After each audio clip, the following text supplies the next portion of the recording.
So anytime you go to a new country, right, you want to be able to ask people in that country, in their language, do you speak English if you can't understand the language? So I always mention that in 3 major languages, I know how to ask, do you speak English? So in French, it's parlez-vous anglais.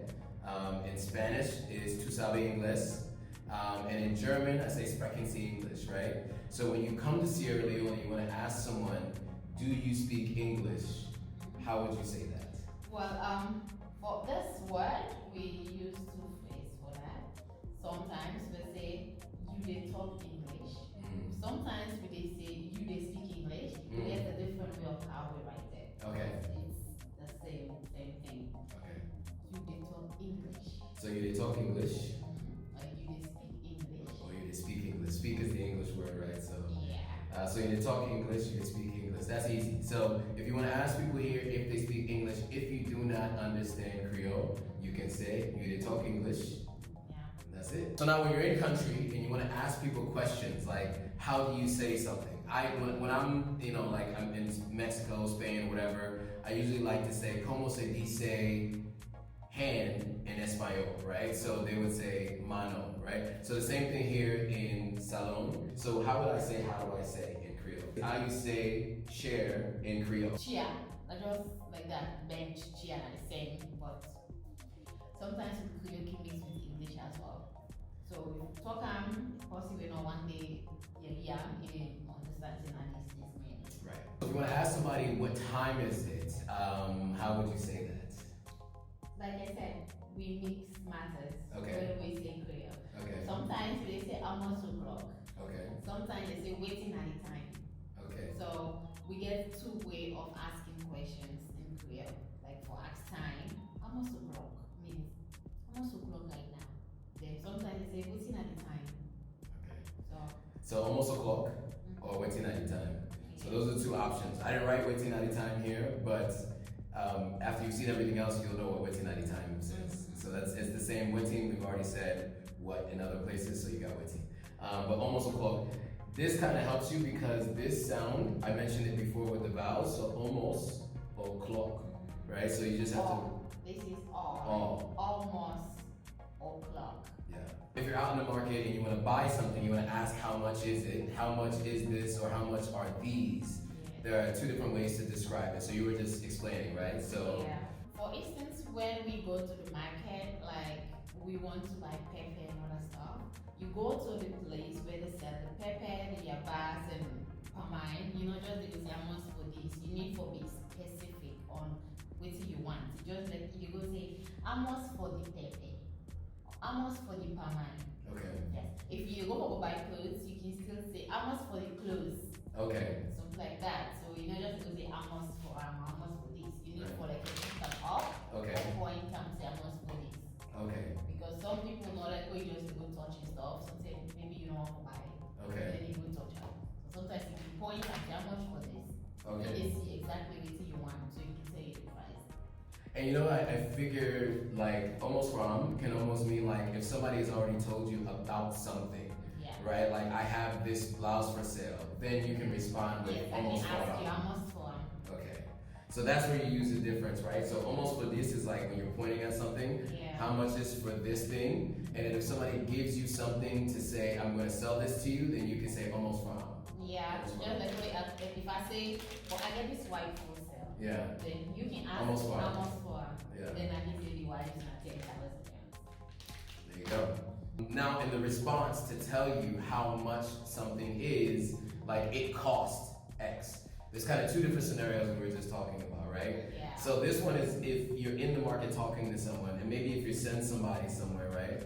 So let's talk through that actually. Okay. For this one, when they say it can cost, this means like you don't know the price, Right. and then the person itself don't know the price, and I just give random price. So like in case the person say, but I want to buy this thing at market, how much it can cost. So the person will know the particular price. So he can give you a random price. So now then we can use this phrase. Okay. How much it can cost. Okay. But this you already know the price. So you also have to see why the way you ask the person how much for this wives. Then the person they reply the wives cost 10 million. Okay, so the wife's now 10 Leon. And it's the new Leons. I put an N here because 10,000 is what we're all still saying because they removed 3 zeros with the remuneration. So everybody's still getting used to the new amount. But it can cost. The right word like this, the white 10,000. So, 10 Leons. So this is what people actually say here. This is what Google Translate says. Yes. Okay, so Google Translate says it can cost, which is a direct translation of how much doesn't cost. It cost. It can cost. And then, but most people say the wife's now, what's it say? Yes. The wife's now 10,000. 10 to 10. This means we're just giving an example. It doesn't mean only wives. Right. Like, this phrase can change. You can use any other thing in the scenario. Right. Like when you ask for something like how much for the bag, because you can say the bag not this price. Right. This not this price. So just means the Wives. The wives. Yeah, and the only reason why we use wives is because that was the previous example of how much did the wives cost, Yes, right? yes. So which is why I had to wipe this off, so you don't think that everything costs 10 million for the wives. So you just have to use different things. If you want to buy pepper in the market, the pepper not this not this. So we haven't mentioned this before, but one thing I want to mention is many times when you go to markets or different places where you buy things, there aren't prices on them. Now in the supermarket, there are going to be prices on things. But like when you're in the market with market women who are selling pepper and all these other things in baskets and stuff, there aren't necessarily prices because everybody gets a different price, especially someone like me, I get the higher price. So you have to know how to negotiate. And negotiating in Creole is very important.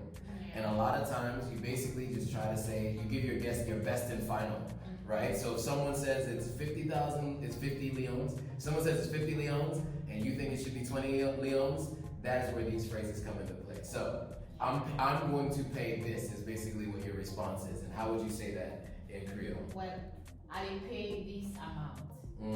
Or you say, now this I pay.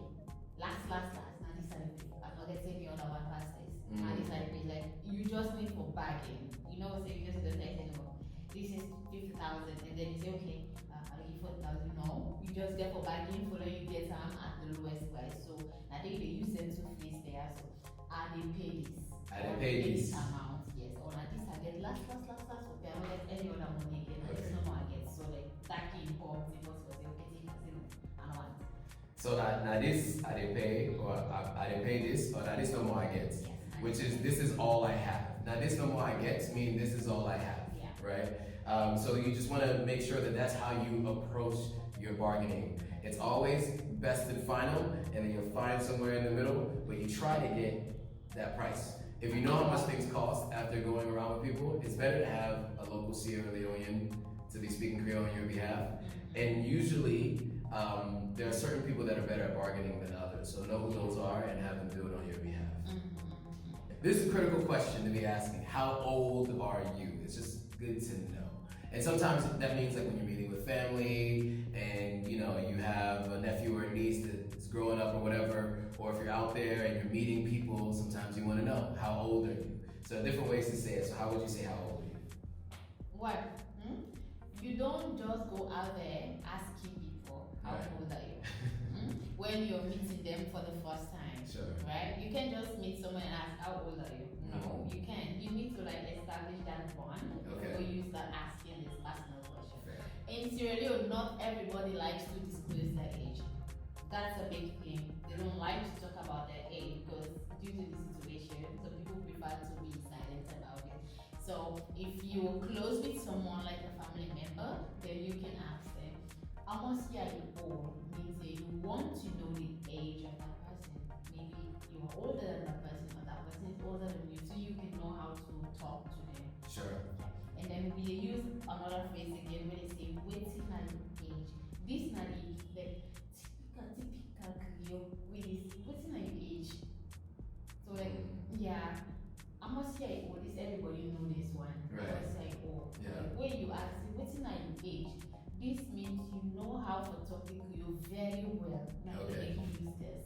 Okay. This So is easy for them. Yeah. So this directly translates to how many years old, and this one is what is your age, right? Yeah, what is your age? Like, what's not your age? Yeah, and you made a good point, right? To be able to know how to address people, auntie, uncle, right? If someone's older than you, things like that. But the other thing is, it does make sense to ask this question if you're dating. Yeah. So, because some people look older than they might be, and you just need to be very clear on this, so you're doing the right thing. So I do want to make sure some of you guys out there, you know what I mean. Some people might take it wrong when you ask them, "How much are you old?" They will be so upset. Yeah. And they say, "Why you ask me now? It's not my age. Why you want me age?" Like you become so furious about it. Yeah, I heard that too. I mean, it's kind of like in the States, right? When you meet women, you don't usually ask them how old they are when it's clear that they're of age. Yeah. But I just want to make sure this, for reasons that you don't need me to get into, you just want to make sure they're of age. But when it's clear, you don't need to ask that. Because now you might be, that's an insulting question to ask someone, Yes, right? yes. So you shouldn't even be having to ask these questions in dating scenarios, but I just want to put it out there for all of you guys coming here because I've seen it and I don't like it. So anyway, but yeah, I do sometimes ask this of like my nephews and nieces, yeah, like as they're growing up, just to kind of see how old they are now. And this one is kind of, it's not your age. What's in our age? You're supposed to be waiting at your age. Yeah. Trust me, you know, like the yes one. All right. Please be more polite. Okay, and then we're gonna do the response to this in a second. All right, so we asked how old you are. We went through all of the details about why you shouldn't ask specific people, and you'll get a feel for it and to know when you need to ask it. Yes. But the response to say like I am a certain age, and we use this age as an arbitrary age.